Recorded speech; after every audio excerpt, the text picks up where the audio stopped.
ಇನ್ನು ನೀವು ಬಂಗಾರದ ಗಣಿ ಚಾನೆಲ್ಗೆ ಸಬ್ಸ್ಕ್ರೈಬ್ ಆಗದಿದ್ದರೆ ಈ ಕೂಡಲೇ ಸಬ್ಸ್ಕ್ರೈಬ್ ಬಟನ್ ಅನ್ನು ಕ್ಲಿಕ್ ಮಾಡಿ ಹಾಗೂ ದಿನನಿತ್ಯದ ಅಪ್ಡೇಟ್ಸ್ಗಳಿಗಾಗಿ ಬೆಲ್ ಐಕಾನ್ ಅನ್ನು ಪ್ರೆಸ್ ಮಾಡಿ. ವಿಜಯನಗರ ಜಿಲ್ಲೆ ಕೂಡ್ಲಿಗಿ ರಾಜ್ಯ ರಾಜಕೀಯದಲ್ಲಿ ಸಂಚಲನ ಮೂಡಿಸಿರುವ ಶ್ರೀ ಮಹರ್ಷಿ ವಾಲ್ಮೀಕಿ ಅಭಿವೃದ್ಧಿ ನಿಗಮದಲ್ಲಿ ಜರುಗಿದೆ ಎನ್ನಲಾಗುತ್ತಿರುವ ಹಗರಣದಲ್ಲಿ ಸಚಿವ ಬಿ ನಾಗೇಂದ್ರ ಅವರು ಶುಭ್ರ ಹಸ್ತರಾಗಿದ್ದಾರೆ. ವಿರೋಧ ಪಕ್ಷದವರು ಸಚಿವ ನಾಗೇಂದ್ರ ಅವರ ತೇಜೋವಧಿ ಮಾಡುವ ದುರುದ್ದೇಶದಿಂದ ವಿನಾಕಾರಣ ಅವರ ಮೇಲೆ ಆಪಾದನೆಯನ್ನ ಮಾಡಲಾಗುತ್ತಿದೆ ಎಂದು ಕರ್ನಾಟಕ ಮುಸ್ಲಿಂ ಸಂಘದ ರಾಜ್ಯಾಧ್ಯಕ್ಷ ಎಲ್ಎಸ್ ಬಶೀರ್ ಅಹಮದ್ ಆರೋಪಿಸಿದ್ದಾರೆ. ಅವರು ಪಟ್ಟಣದ ಖಾಸಗಿ ಹೋಟೆಲ್ನಲ್ಲಿ ಪತ್ರಿಕಾಗೋಷ್ಠಿಯಲ್ಲಿ ಸುದ್ದಿಗಾರರೊಂದಿಗೆ ಮಾತನಾಡಿದರು. ಬಿ ನಾಗೇಂದ್ರ ಈ ಹಿಂದೆ ಕೂಡ್ಲಿಗಿ ಕ್ಷೇತ್ರದಲ್ಲಿ ಸತತ 10 ವರ್ಷಗಳ ಕಾಲ ಶಾಸಕರಾಗಿ ಕಳಂಕರಹಿತವಾಗಿ ಸೇವೆ ಸಲ್ಲಿಸಿದ್ದಾರೆ. ಅದರಂತೆ ಪರಿಶಿಷ್ಟ ಪಂಗಡದ ಅಭಿವೃದ್ಧಿ ಇಲಾಖೆ ಸಚಿವರಾಗಿ ಅವರು ಉತ್ತಮ ಸೇವೆ ಸಲ್ಲಿಸಿದ್ದು, ಆ ಇಲಾಖೆಯ ಅಧಿಕಾರಿಗಳ ವೈಷಮ್ಯದ ಹಿನ್ನೆಲೆ ವಿನಾಕಾರಣ ಸಚಿವ ಬಿ ನಾಗೇಂದ್ರ ಅವರ ಹೆಸರನ್ನ ಹಗರಣದೊಂದಿಗೆ ತುಳುಕು ಹಾಕುತ್ತಿರುವುದು ಸರಿಯಲ್ಲ ಎಂದು ವಿರೋಧ ಪಕ್ಷದ ನಿಲುವನ್ನು ಖಂಡಿಸುವುದಾಗಿ ತಿಳಿಸಿದ್ದಾರೆ. ವಾಲ್ಮೀಕಿ ಸಮುದಾಯದ ಹಿರಿಯರು ಆದ ಸೂಲದಹಳ್ಳಿ ಕಲ್ಲೆಪ್ಪ ಮಾತನಾಡಿ, ವಿರೋಧ ಪಕ್ಷದ ನಾಯಕರು ಸಚಿವರ ಮೇಲೆ ವಿರೋಧ ಪಕ್ಷದವರು ರಾಜಕೀಯ ಪಿತೂರಿ ಮಾಡಿ ನಾಗೇಂದ್ರ ಅವರ ಜೀವನದಲ್ಲಿ ಕಳಂಕ ಹೊರಿಸಲು ಸಾಮಾಜಿಕ ಹಾಗೂ ರಾಜಕೀಯ ವಲಯದಲ್ಲಿ ಸುಳ್ಳು ಸುದ್ದಿ ಹಬ್ಬಿಸಿ ಹರಿಬಿಡುವ ಮೂಲಕ ಸಮಾಜವನ್ನ ಕಲುಷಿತಗೊಳಿಸುತ್ತಿದ್ದಾರೆ. 94 ಕೋಟಿ ಹಗರಣದಲ್ಲಿ ಸಿಐಡಿ ಅಧಿಕಾರಿಗಳು ಪ್ರಾಥಮಿಕ ವರದಿಯಲ್ಲಿ ಸಚಿವ ಬಿ ನಾಗೇಂದ್ರ ಅವರ ಪಾತ್ರ ಇಲ್ಲವೆಂದು ತನಿಖೆಯಲ್ಲಿ ದೃಢಪಡಿಸಿದ್ದಾರೆ. ಈ ಹಗರಣವನ್ನ ಬಯಲಿಗೆ ತಂದಿದೆ ಸಚಿವ ಬಿ ನಾಗೇಂದ್ರ. ಸಮುದಾಯದ ಮೇಲಿರುವ ಕಾಳಜಿಯಿಂದಾಗಿ ಹಗರಣವನ್ನ ಬಯಲಿಗೆಳೆದು ಸತ್ಯತೆಯನ್ನ ಸಮಾಜದೆದುರು ಹೊರಹಾಕಿಸಿ ಹಗರಣದಲ್ಲಿ ಭಾಗಿಯಾದ ಅಧಿಕಾರಿಗಳನ್ನ ಕಾನೂನು ರೀತಿಯ ಶಿಕ್ಷೆಗೆ ಗುರಿಪಡಿಸುವಂತೆ ಇಬ್ಬರು ಅಧಿಕಾರಿಗಳನ್ನ ಸರ್ಕಾರಕ್ಕೆ ಶಿಫಾರಸು ಮಾಡಿದ್ದಾರೆ. ಅಲ್ಲದೆ ಹಗರಣದಲ್ಲಿ ಭಾಗಿಯಾದ ಬ್ಯಾಂಕ್ ಅಧಿಕಾರಿಗಳ ವಿರುದ್ಧ ದೂರು ದಾಖಲಿಸಲು ತಿಳಿಸಿರುವುದೇ ಸಚಿವ ಬಿ ನಾಗೇಂದ್ರ ಅವರು. ಖಾಸಗಿ ಉದ್ಯಮಿಗೆ ಹಣಕಾಸಿನ ನೆರವು ನೀಡಲು ಬ್ಯಾಂಕ್ ಅಧಿಕಾರಿಗಳು ಈ ಹಗರಣ ಸಚಿವ ಬಿ ನಾಗೇಂದ್ರರ ಮೇಲೆ ಸುಳ್ಳು ಆರೋಪ ಮಾಡುತ್ತಿರುವುದು ಖಂಡನೀಯ ಎಂದರು. ಜಿಲ್ಲಾ ವಾಲಿಬಾಲ್ ಸಂಸ್ಥೆ ಪ್ರಧಾನ ಕಾರ್ಯದರ್ಶಿ ಎಂ ವೆಂಕಟೇಶ್, ಬಿ ಹನುಮಂತಪ್ಪ, ಮುನ್ನ ಎಸ್ ಯರಿಸ್ವಾಮಿ, ದಾದು, ಚಾಂದ್ ಬಾಷಾ, ಮಲ್ಲಿಕಾರ್ಜುನ್, ಬಸವರಾಜ್, ಗೋವಿಂದಗಿರಿ, ರಾಘವೇಂದ್ರ ಯಾದವ್ ಸೇರಿ ಮತ್ತಿತರರು ಹಾಜರಿದ್ದರು. ಅವ್ರ ಮಾತುಗಳನ್ನೆಲ್ಲ ನಾವು ಕೇಳಕ್ಕಾಗಲ್ಲ. ಅವ್ರ ಅಧಿಕಾರಿ ಸ್ಥಾನ ಯಾಕೆ ಕಳ್ಕೊಂಡಿದ್ದಾರೆ ಅಂತಂದ್ರೆ ಜನಾಭಿಪ್ರಾಯ. ಇವ್ರು ಹೇಳ್ತಕ್ಕಂಥ ಹೇಳಿಕೆಗಳ ಬಗ್ಗೆ ಈ ರಾಜ್ಯದ ಜನ ಗಮನಿಸ್ತಾ ಇದ್ರು, ಅವ್ರಿಗೆ ಮೂಲಿಗೆ ಕುಂದಿಸಿದ. ಅವ್ರು ತಗೊಂಡು ನಾವ್ ಏನ್ ಮಾಡೋಣ ಅಂತಾರೆಲ್ಲ ಹೇಳ್ತಿರ್ತಾರೆ. ನಾವು ಅದ್ರ ಬಗ್ಗೆ ಎಲ್ಲ ತಲೆ ಕೆಡ್ಸ್ಕೊಳಕ್ ವೈಯಕ್ತಿಕ ವಿಚಾರಗಳು ನಾವು ತಲೆ ಕೆಡಿಸ್ಕೊಂಡು ರಾಜಕೀಯವಾಗಿ ಪೂರ್ತಿ ಮೂಲೆ ಗುಂಪು ಆಗ್ತಾರೆ. ಯಾರು ಅವ್ರು ಯಾರೇ ಗಡುವು ಕೊಡೋದಕ್ಕೆ? ಸರ್ಕಾರ ತೀರ್ಮಾನ ತಗೊಳ್ತದೆ. ಮುಖ್ಯಮಂತ್ರಿಗಳಿದ್ದಾರೆ, ರಾಜ್ಯ ಕರ್ನಾಟಕ ಪ್ರದೇಶ ಅಧ್ಯಕ್ಷರಿದ್ದಾರೆ, ಹೈಕಮಾಂಡ್ ಇದೆ. ತಪ್ಪಿತಸ್ಥರು ಅಂತ ಅಂದ ವರದಿ ಬಂದಾಗ ಅದು ಮುಂದಿನ ಕ್ರಮ ಅವ್ರು ಕೈಗೊಳ್ತಾರೆ.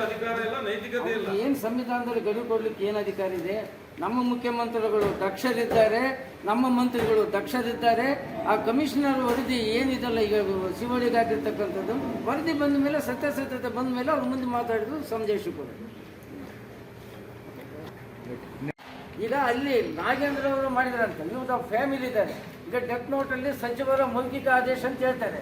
ಈಗ ಅವ್ರ ಮನೆಯವರೇ ಪೇರೆಂಟ್ಸು, ನಿಗಮದವರು, ಎಲ್ಲ ಅಧಿಕಾರಿಗಳು, ಮಾನ್ಯ ಮಂತ್ರಿಗಳ ಚೀಫ್ ಸೆಕ್ರೆಟರಿಗಳು ಎಲ್ಲ ಹೋಗಿ ಕೇಳಿದಾಗ ಕೂಡ ನಾಗೇಂದ್ರ ಮಾಡಿದ್ರಂತೆ ಎಲ್ಲೂ ಕೂಡ ಕರ್ಪು ಚಿಕ್ಕ ಬರೋ ಆಗಿತ್ತು ಹೇಳಿಲ್ಲ. ಈಗ ವಿರೋಧ ಪಕ್ಷ ಯಾವುದೇ ಆಡಳಿತ ಪಕ್ಷ ದಕ್ಷವಾಗಿರ್ಬೇಕಂದ್ರೆ ವಿರೋಧ ಪಕ್ಷ ಟೀಕೆ ಮಾಡಲಿ. ಅಟ್ಲೀಸ್ಟ್ ಈಗ ಕೇಂದ್ರ ಸರ್ಕಾರದ CBI ಸಂಸ್ಥೆ, ಕರ್ನಾಟಕ ಸರ್ಕಾರದ ಹಲವಾರು ತನಿಖಾ ಸಂಸ್ಥೆಗಳಲ್ಲಿ ವರದಿ ಬರೋ ತನಕ ವೆಯ್ಟ್ ಮಾಡಬೇಕು. ಇಲ್ಲಿ ನಾಗೇಂದ್ರ ಇಲ್ಲಿ 10 ಸತ್ಯ ಇಲ್ಲಿ 10 ವರ್ಷ ಆಗಿ ಅಲ್ಲಿ ಆದರೂ ಕೂಡ ಆತನ ಒಂದು ವೈಯಕ್ತಿಕ ಶ್ರೇಯಾಭಿವೃದ್ಧಿ ಸಹಿಸಲಾಗದೆ ಕೆಲವು ಕಿಡಿಗೇಡಿಗಳ ಕೃತ್ಯದಿಂದ ಈ ರೀತಿ ಅವ್ರ ಮೇಲೆ ಅಪಪ್ರಚಾರ ಮಾಡಲಿಕ್ಕೆ ಒಂದು ಹಾದಿಯಾಗಿತ್ತು. ವಿರೋಧ ಪಕ್ಷರು ಸ್ಟ್ರೈಕ್ ಮಾಡಲಿ, ನಾವು ಬ್ಯಾಡ ಅಂಬೋದಿಲ್ಲ.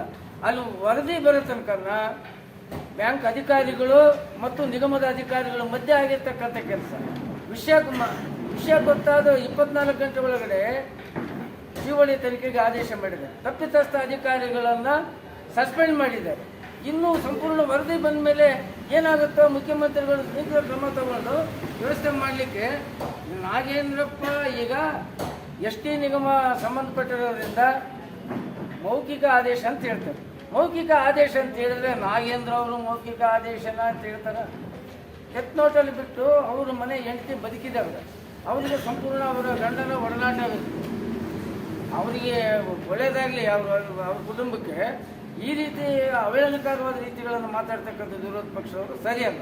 ನಾವು ಆ ಸಮಾಜದ ವ್ಯಕ್ತಿಗೆ ಅನ್ಯಾಯ ಅದು ರಿಪೋರ್ಟ್ ಬಂದ ಮೇಲೆ ತಪ್ಪಿತಸ್ಥನಾದರೆ ಕಾನೂನು ಗತಿನ ಅನಾವಶ್ಯಕವಾಗಿ ಇದು ಮಾಡಿದ್ರೆ ನಾವು ಕೂಡ ಎಲ್ಲ ಸಂಘಟನೆಗಳು ಕೂಡ ನಾವು ಮುಂದಾಗಿ ಸ್ಟ್ರೈಕ್ ಮಾಡಲಿಕ್ಕೆ ಒಂದು ನಿರ್ಧಾರ ತಗೋಬೇಕಂತ ತೀರ್ಮಾನ ಮಾಡಿದ್ವಿ. ಆ ಒಂದು ಇದಕ್ಕಾಗಿ ಪ್ರೆಸ್ ಮೀಟ್ ದಿವಸ ಮುಚ್ಚಾಕಕ್ಕೆ ಸಾಧ್ಯನೇ ಇಲ್ಲ. ಅದು ಒಂದು ಕಡೆ ಇಲ್ಲ, ಒಂದು ಕಡೆ ಹೊಗೆ ಆಡೇ ಆಡುತ್ತೆ. ಇವತ್ತಲ್ಲ ಇನ್ನೂ ಎಷ್ಟು ದಿವಸಗಳ ಕಾಲ ಆದರೂ ಕೂಡ ಆ ಹಗರಣಗಳು ಬಯಲಿಗೆ ಬಂದೇ ಬರ್ತವೆ. ಸಚಿವರಿಗಾಗಲೇ ಅದನ್ನ ನಿಷ್ಪಕ್ಷಪಾತವಾಗಿ ಹೇಳಿಬಿಟ್ಟಿದ್ದಾರೆ. ಅದನ್ನ ತನಿಖೆ ಮಾಡಿಸಬೇಕು, ಯಾರು ತಪ್ಪು ಮಾಡಿದ್ದಾರೆ ಅದನ್ನ ಅವರಿಗೆ ಶಿಕ್ಷೆ ಆಗಬೇಕು ಅಂತಕ್ಕಂಥದ್ದು ಹೇಳಿದ್ದಾರೆ. ಅಲ್ಲ, ಈಗ ಅಲ್ಲಿ ಡೆತ್ ನೋಟಲ್ಲಿ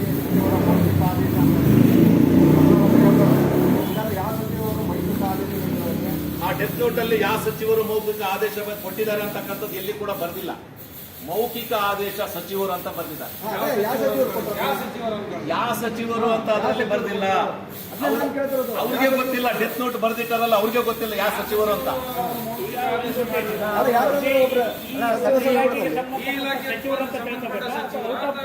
ಅದೇ ಯಾರು ಕೊಟ್ರು ಅದು ಬೇಕಲ್ಲ, ಈಗ ಅದ ತನಿಖೆ ಯಾರು ಕೊಟ್ಟಿದ್ದಾರೆ ಅಂತಕ್ಕಂಥದ್ದು ಈಗಾಗಲೇ ಸರ್ಕಾರ ತನಿಖೆ ಮಾಡೋದಕ್ಕೆ ಸಿಒಡಿಗೆ ಒಪ್ಪಿಸಿದ್ದಾರೆ.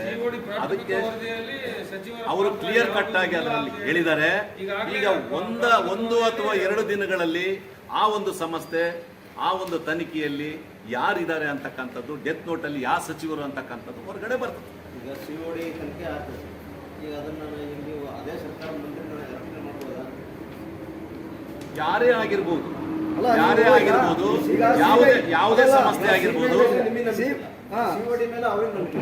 ಮತ್ತೆ ಈಗ ನ್ಯಾಯ ಈಗ ಸಿಒಡಿ ರಾಜ್ಯ ಸರ್ಕಾರದ ಕೈಯಲ್ಲಿ ಐತೆ, ಅವ್ರಿಗೆ ತಮಗೆ ಬೇಕಂದಂಗೆ ಹೊರಿತೈತೆ ಅಂತ. ಈಗ ಇಲ್ಲೇವರೆಗೂ ಕೂಡ ಈಗ ನಾನು ಮಾಧ್ಯಮ ಮಿತ್ರರಿಗೆ ಹೇಳ್ತಕ್ಕಂಥದ್ದು, ಇಲ್ಲೇವರೆಗೂ ಕೂಡ ಯಾವುದೇ ಸಂಸ್ಥೆಗೆ ಅದನ್ನ ನಾವು ಹೇಳಲಿಲ್ಲ. ವಿರೋಧ ಪಕ್ಷದವರು ನಮಗೆ ಅನುಕೂಲ ಆದಂತ ಸಂಸ್ಥೆಗೆ ನೀವು ಕೊಡ್ರಿ ಅಂತ ಇವರಿಗೆ ನಿರ್ದೇಶನ ಮಾಡಿದ್ದಾರೆ ವಿನಃ ಇವ್ರು ಹೇಳಿದ ತಕ್ಷಣ ಸರ್ಕಾರ ಅವ್ರಿಗೆ ವಹಿಸೋದಕ್ಕೆ ಅವರಿಗೆಲ್ಲ ಅದು ಅವರಿಗೆ ಬಿಟ್ಟಂತ ಒಂದು ವಿವೇಚನೆ. ಈ ರಾಜ್ಯದಲ್ಲಿ ನಮ್ಮದೇ ಆದಂತ ಮುಖ್ಯಮಂತ್ರಿಗಳು ನಮ್ಮ ಕ್ಯಾಬಿನೆಟ್ ಅದನ್ನು ತೀರ್ಮಾನ ಮಾಡ್ತಾರೆ.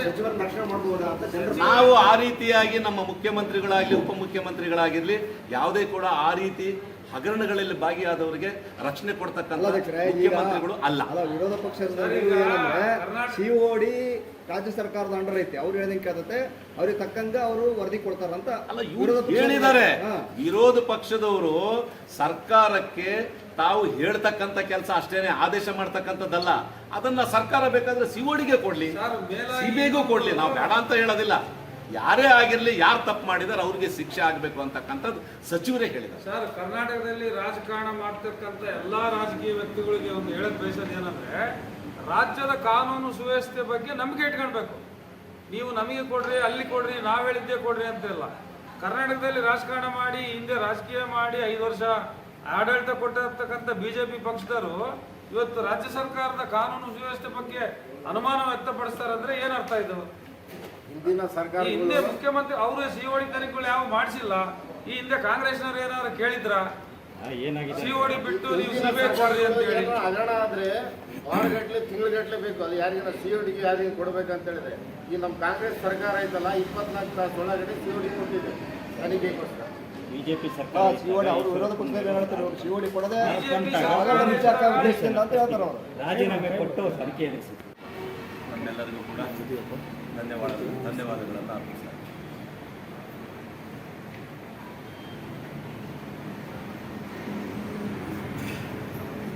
ಸನ್ಮಾನ್ಯ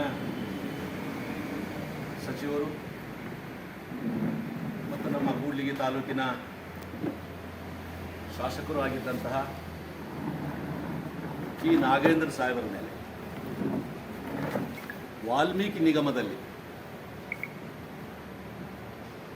ಅವರ ಒಂದು ಖಾತೆಗೆ ಸಂಬಂಧಪಟ್ಟಂತೆ ಹಗರಣದ ಬಗ್ಗೆ ಈಗಾಗಲೇ 2-3 ದಿವಸಗಳಿಂದ ವಿರೋಧ ಪಕ್ಷದವರು ಅವರ ರಾಜಕೀಯ ಕ್ಷೇತ್ರಕ್ಕೆ ಕಳಂಕ ತರಬೇಕು ಅಂತಕ್ಕಂಥ ಒಂದು ದೃಷ್ಟಿಯನ್ನು ಇಟ್ಕೊಂಡು, ಮತ್ತೊಂದು ಕಡೆ ಅವರು ಬಿಜೆಪಿಯಿಂದ ಕಾಂಗ್ರೆಸ್ಸಿಗೆ ಹೋಗಿ ಬಹಳ ಅತ್ಯುನ್ನತವಾದಂಥ ಸ್ಥಾನಗಳನ್ನು ಪಡೆದು ಜನಾಭಿಪ್ರಾಯಗಳನ್ನು ಪಡೆದು ಇಡೀ ರಾಜ್ಯದಲ್ಲೇ ಆ ಸಮುದಾಯಕ್ಕೊಬ್ಬ ಮಂತ್ರಿಯಾಗಿ ಒಬ್ಬ ನಾಯಕನಾಗಿ ಹೊರಹೊಮ್ಮತಕ್ಕಂಥದ್ದು ವಿರೋಧ ಪಕ್ಷದವರಿಗೆ ನುಂಗಲಾರದ ತುತ್ತಾಗಿದೆ. ಯಾಕಂದರೆ ಅವರು 10 ವರ್ಷಗಳ ಕಾಲ ಕೂಡ್ಲಿಗಿ ಕ್ಷೇತ್ರದಲ್ಲಿ ಶಾಸಕರಾದಾಗ ಅವರ ರಾಜಕೀಯ ಅವಧಿಯಲ್ಲಿ ಯಾವುದೇ ಒಂದು ಕಪ್ಪು ಚುಕ್ಕಿ ಇರ್ತಕ್ಕಂಥ ಯಾವುದೇ ಹಗರಣಗಳ ನಮ್ಮ ತಾಲೂಕಿನಲ್ಲಿ ಬೆಳಕಿಗೆ ಬಂದಿಲ್ಲ. ಯಾವತ್ತೂ ಕೂಡ ಜನಾನುರಾಯಿ, ಸ್ನೇಹಜೀವಿ, ಸರಳ ಸಜ್ಜನಿಕೆ ರಾಜಕಾರಣಿ, ಜನಕ್ಕಾಗಿ ಪ್ರಜೆಗಳಿಗಾಗಿ ಹಗಲಿರುಳು ಶ್ರಮಿಸಿರ್ತಕ್ಕಂಥ ಒಬ್ಬ ರಾಜಕಾರಣಿ. ಇಂಥ ಒಬ್ಬ ರಾಜಕಾರಣಿ ಮೇಲೆ ಇವತ್ತು ವಿರೋಧ ಪಕ್ಷದ ನಾಯಕರಾಗಿರ್ತಕ್ಕಂಥ ಆರ್ ಅಶೋಕ್ ಅವರು ಎಷ್ಟು ಕೀಳು ಮಟ್ಟದ ರಾಜಕೀಯ ಮಾಡಿದ್ದಾರೆ ಅಂತಕ್ಕಂಥದ್ದು ಇವತ್ತು ಮಾಧ್ಯಮದಲ್ಲೆಲ್ಲ ಪ್ರಕಟ ಆಗ್ತಾ ಇದೆ. ಯಾರೋ ಒಬ್ಬ ನಾಗರಾಜ್ ಅಂತಕ್ಕಂತಹ ವ್ಯಕ್ತಿಯ ಭಾವಚಿತ್ರವನ್ನು ತಂದು ಮಾನ್ಯ ಸಚಿವರಾದಂಥ ಬಿ ನಾಗೇಂದ್ರ ಅವರ ಮುಖಕ್ಕೆ ಅವರ ಫೋಟೋವನ್ನು ಅಂಟಿಸಿ ಮಾಧ್ಯಮದಲ್ಲಿ ಬಿಡ್ತಕ್ಕಂಥದ್ದು ಇದು ಎಷ್ಟು ನೀಚತನ, ಎಷ್ಟು ಕೀಳು ರಾಜಕೀಯ ಅಂತಕ್ಕಂಥದ್ದು ನಾವೆಲ್ಲರೂ ಕೂಡ ಇವತ್ತು ಇಡೀ ರಾಜ್ಯದ ಜನತೆ ಇದನ್ನು ಮೇಲಕ್ಕೆ ಹಾಕ್ತಾ ಇದ್ದಾರೆ. ಯಾಕೆ ಇವರು ಇಂಥ ಕೀಳು ರಾಜಕೀಯಕ್ಕೆ ಇವತ್ತು ವಿರೋಧ ಪಕ್ಷದವರು ಇಳಿದಿದ್ದಾರೆ? ಇವತ್ತು ರಾಜ್ಯದಲ್ಲಿ ಜನ ಕಾಂಗ್ರೆಸ್ ಪಕ್ಷಕ್ಕೆ ಆಡಳಿತವನ್ನು ತಂದಿದ್ದಾರೆ. ಜನಾಭಿಪ್ರಾಯಕ್ಕೆ, ಜನಕ್ಕೆ ತೀರ್ಪಿಗೆ ಇವತ್ತು ಅವರು ಬದ್ಧವಾಗಿ ವಿರೋಧ ಪಕ್ಷದವರು ತಪ್ಪನ್ನು ಮಾಡಿದಾಗ ಮಾತ್ರ ಅದನ್ನು ಎಚ್ಚರಿಕೆ ಮಾಡ್ತಕ್ಕಂಥ ಅವ್ರ ಕೆಲಸ. ಆದರೆ ಈ 94 ಕೋಟಿ ಏನು ಹಗರಣ ಆಗಿದೆ, ಇವತ್ತು ಮಾನ್ಯ ಸಚಿವರೇ ಬ್ಯಾಂಕ್ ಅಧಿಕಾರಿಗಳು ಒಬ್ಬ ಖಾಸಗಿ ವ್ಯಕ್ತಿಗೆ ಅನುಕೂಲ ಮಾಡಬೇಕು ಅಂತಕ್ಕಂಥ ಒಂದು ದೃಷ್ಟಿ ಇಟ್ಕೊಂಡು ಅವರಿಬ್ಬರು ಕೂಡ ಶಾಮೀಲಾಗಿ ಇವತ್ತು ಈ ಹಗರಣಕ್ಕೆ ಕಾರಣಕರ್ತರಾಗಿರ್ತಕ್ಕಂಥವ್ರು. ಅಧಿಕಾರಿಗಳು ಮತ್ತು ಬ್ಯಾಂಕ್ನವರು ಸೇರಿ ಶಾಮೀಲಾಗಿ ಮಾಡಿರ್ತಕ್ಕಂಥ ಒಂದು ಹಗರಣವನ್ನ ನಿಷ್ಪಕ್ಷಪಾತವಾಗಿ ತನಿಖೆ ಆಗಬೇಕು. ಇದು ನನ್ನ ಖಾತೆಗೆ ಸಂಬಂಧಪಟ್ಟಂತ ವಿಷಯ. ಇವತ್ತು ಇಡೀ ರಾಜ್ಯಕ್ಕೆ, ರಾಜ್ಯದ ಬೊಕ್ಕಸಕ್ಕೆ ಇವತ್ತು ನಮ್ಮ ವಾಲ್ಮೀಕಿ ಸಮುದಾಯಕ್ಕೆ ಆಗಿರ್ತಕ್ಕಂಥ ಒಂದು ಅನ್ಯಾಯ ಅಂತೇಳಿ ಅವರೇ ಇವತ್ತು ತನಿಖೆಗೆ ಮುಂದಾದಾಗ ಅವರು ತಪ್ಪು ಮಾಡಿದ್ದಾರೆ ಅಂತಕ್ಕಂಥದ್ದು ವಿರೋಧ ಪಕ್ಷದವರು ಮಾಧ್ಯಮದಲ್ಲಿ ಹೇಳ್ತಕ್ಕಂಥದ್ದು ಸರಿಯಲ್ಲ. ಯಾಕೆ ಅಂತಂದ್ರೆ ಏನಿವತ್ತು ಆತ್ಮಹತ್ಯೆ ಮಾಡ್ಕೊಂಡಿದ್ದಾರೆ ಒಬ್ಬ ಅಧಿಕಾರಿ, ಅವರ ಮನೆಯವರೇ, ಅವರ ಹೆಂಡತಿನೇ ಹೇಳ್ತಾ ಇದ್ದಾರೆ ಮಾಧ್ಯಮದ ಮುಂದೆ, ಇದರಲ್ಲಿ ಸಚಿವ ಬಿ ನಾಗೇಂದ್ರ ಅವರದು ಯಾವುದೇ ಪಾತ್ರ ಇಲ್ಲ. ಅಧಿಕಾರಿಗಳು ಮಾಡಿರ್ತಕ್ಕಂತಹ ತಪ್ಪಿದು, ಅವರು ಯಾವುದೇ ತಪ್ಪನ್ನು ಮಾಡಿಲ್ಲ, ಅವರು ಯಾವುದೇ ಈ ಒಂದು ಹಗರಣದಲ್ಲಿ ಅವರ ಪಾತ್ರ ಇಲ್ಲ ಅಂತಕ್ಕಂಥದ್ದು ಸ್ಪಷ್ಟವಾಗಿ ಅವರು ಹೇಳಿದ್ದಾರೆ. ಅದರ ಜೊತೆಗೆ ಸರ್ಕಾರ ಈಗಾಗಲೇ ಮಾನ್ಯ ಮುಖ್ಯಮಂತ್ರಿಗಳು ಮತ್ತು ಸಚಿವರೇ ಹೇಳಿದ್ದಾರೆ, ಇದನ್ನು ನಾವು ಈಗಾಗಲೇ ತನಿಖೆಗೆ ಒಪ್ಪಿಸಿದೀವಿ. 28 ಕೋಟಿ ಹಣವನ್ನು ಈಗಾಗಲೇ ಹಣ ಕೂಡ, ಅದರಲ್ಲಿ ಸಾಕಷ್ಟು ಹಣ ಕೂಡ ವಾಪಸ್ಸು ಆ ನಿಗಮಕ್ಕೆ ತೆಗೆದುಕೊಂಡಿದ್ದಾರೆ, 28 ಕೋಟಿನ. ಅದರಲ್ಲಿ ಕೂಡ ಸರ್ಕಾರ ಬಹಳ ಜಾಗೃತವಾಗಿ ಈ ಹಗರಣನ ಮಟ್ಟ ಹಾಕಬೇಕಿದ್ರಲ್ಲಿ ಯಾರು ಇದ್ದಾರೆ ಆರೋಪಿಗಳು ಅವರನ್ನ ಬೇಗ ಜೈಲಿಗೆ ಕಳಿಸ್ಬೇಕಂತೇಳಿ 24 ಗಂಟೆಯಲ್ಲಿ ತನಿಖೆಗೆ ಸರ್ಕಾರ ಆದೇಶಿದೆ. ಆದರೆ ವಿರೋಧ ಪಕ್ಷದವರು ಸಿಬಿಐ ವಹಿಸ್ರಿ, ಯಾಕಂದ್ರೆ ಇದು ಕೇಂದ್ರ ಸರ್ಕಾರದ ಆಧೀನದಲ್ಲಿ ಬರ್ತಕ್ಕಂಥ ಒಂದು ಸಂಸ್ಥೆ, ಸೆಂಟ್ರಲ್ ಬ್ಯೂರೋ ಇನ್ವೆಸ್ಟಿಗೇಷನ್. ನಾವು ಕೇಂದ್ರ ಸರ್ಕಾರಕ್ಕೆ ಒಪ್ಪಿಸ್ರಿ, ಸಿಬಿಐ ಅವರಿಗೆ ಒಪ್ಪಿಸ್ರಿ, ನಾವು ಯಾರು ಅಪರಾಧ ಮಾಡಿಲ್ಲ ಅಂತವರನ್ನ ಅಪರಾಧಿಗಳನ್ನಾಗಿ ಮಾಡಬೇಕು ಅಂತಕ್ಕಂಥದ್ದು ಇವರು ತರಾತುರಿಯಲ್ಲಿ ಕಾಯ್ತಾ ಇದ್ದಾರೆ ವಿರೋಧ ಪಕ್ಷ. ಇದು ರಾಜ್ಯದ ಜನತೆ ಯಾರೂ ಕೂಡ ಕೈಕಟ್ಟಿ ಕೂತಿಲ್ಲ. ಇದನ್ನ ತಾವು ಇಲ್ಲಿಗೆ ಆರೋಪ ಮಾಡ್ತಕ್ಕಂಥದ್ದು ತಾವೇನಾದರೂ ನಿಲ್ಲಿಸಿದ್ರೆ ಇದು ರಾಜ್ಯಕ್ಕೂ ಒಳ್ಳೆಯದು, ನಿಮ್ಮ ಪಕ್ಷಕ್ಕೂ ಒಳ್ಳೆಯದು, ವಿರೋಧ ಪಕ್ಷಕ್ಕೂ ಕೂಡ ಒಂದು ಸಿಕ್ಕಂತ ಒಂದು ಗೌರವ ಅಂತ ನಾನು ಹೇಳ್ತಾ ಇದ್ದೀನಿ.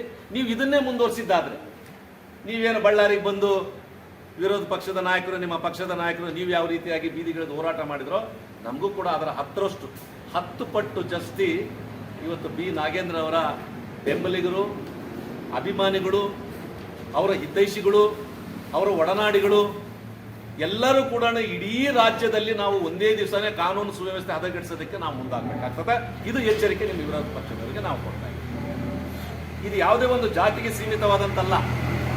ಈ ನಾಗೇಂದ್ರ ಸಚಿವರು ಯಾವುದೇ ಒಂದು ಜಾತಿ ನಾಯಕರಲ್ಲ, ಅವರು ಜಾತ್ಯತೀತ ನಾಯಕರವರು. ಅದರಿಂದ ಇವತ್ತು ಎಲ್ಲಾ ಸಮುದಾಯಗಳು ಬೀದಿಗಿಳಿದು ಹೋರಾಟ ಮಾಡೋದಕ್ಕೆ ತಯಾರಿದ್ದಾರೆ. ಈಗ ನೀವು ಕೆಣಕಿದ್ರೆ ನಾವು ಅದಕ್ಕೆ ಮುಂದಾಗಬೇಕಾಗ್ತದೆ. ಅದರಿಂದ ವಿರೋಧ ಪಕ್ಷದವರು ದಯವಿಟ್ಟು ಅವ್ರದ್ದು ಯಾವುದೇ ಪಾತ್ರ ಇಲ್ಲ, ಅವರು ಸಚಿವ ಸ್ಥಾನಕ್ಕೆ ರಾಜೀನಾಮೆ ಕೊಡ್ತಕ್ಕಂಥ ವಿಷಯನೇ ಇಲ್ಲ. ಅವರೇ ಹೇಳ್ತಿದ್ದಾರೆ, ಕುಟುಂಬದವರು ಯಾರು ಇವತ್ತು ಮರಣ ಹೊಂದಿದ್ದಾರೆ ಡೆತ್ ನೋಟ್ನಲ್ಲಿ ಬರೆದಿಟ್ಟು ಅವರ ಮನೆಯವರೇ ಹೇಳ್ತಾ ಇದ್ದಾರೆ ಸಚಿವರದು ಯಾವುದೇ ಪಾತ್ರ ಇಲ್ಲ ಅಂತಕ್ಕಂಥದ್ದು. ಅವರು ಪಾತ್ರ ಇದ್ದಿದ್ರೆ ಅವರು ಮಾಧ್ಯಮದ ಮುಂದೆ, ಕಾನೂನಿನ ಮುಂದೆ, ಸಚಿವರ ಮುಂದೆ ಯಾವುದೇ ಬೇಕಾದ್ರೆ ಕಾನೂನಿನ ಹೋರಾಟ ಮಾಡಿ ಅವರು ಕ್ರಮ ತಗೊಳ್ತಾ ಇದ್ರು. ಇಲ್ಲ ಅಂತ ಅವರೇ ಹೇಳಿದಾಗ ನಿಮಗೆ ಯಾವುದೇ ವಿಷಯ ಗೊತ್ತಿಲ್ಲ, ದಾಖಲೆ ಆಧಾರ ಪತ್ರ ಇಲ್ಲ, ನೀವು ಸುಮ್ಮನೆ ಸಾಮಾಜಿಕವಾಗಿ ಅವರ ರಾಜಕೀಯ ಜೀವನಕ್ಕೆ ಕಳಂಕ ತರಬೇಕು ಅಂತಕ್ಕಂಥ ಒಂದು ದೃಷ್ಟಿ ಇಟ್ಕೊಂಡು ಈ ರೀತಿ ನೀವೊಬ್ಬ ಸರಳ ಸಜ್ಜನಿಕೆ ರಾಜಕಾರಣಿ ಮೇಲೆ ನೀವು ಆರೋಪ ಮಾಡ್ತಕ್ಕಂಥದ್ದು ತಪ್ಪು ಅಂತಕ್ಕಂಥದ್ದು ನಾನು ಈ ಮಾಧ್ಯಮದ ಮೂಲಕ ಹೇಳೋದಕ್ಕೆ ಇಷ್ಟಪಡ್ತಾ ಇದ್ದೀನಿ. ಈಗ ಸಚಿವರಿಗೆ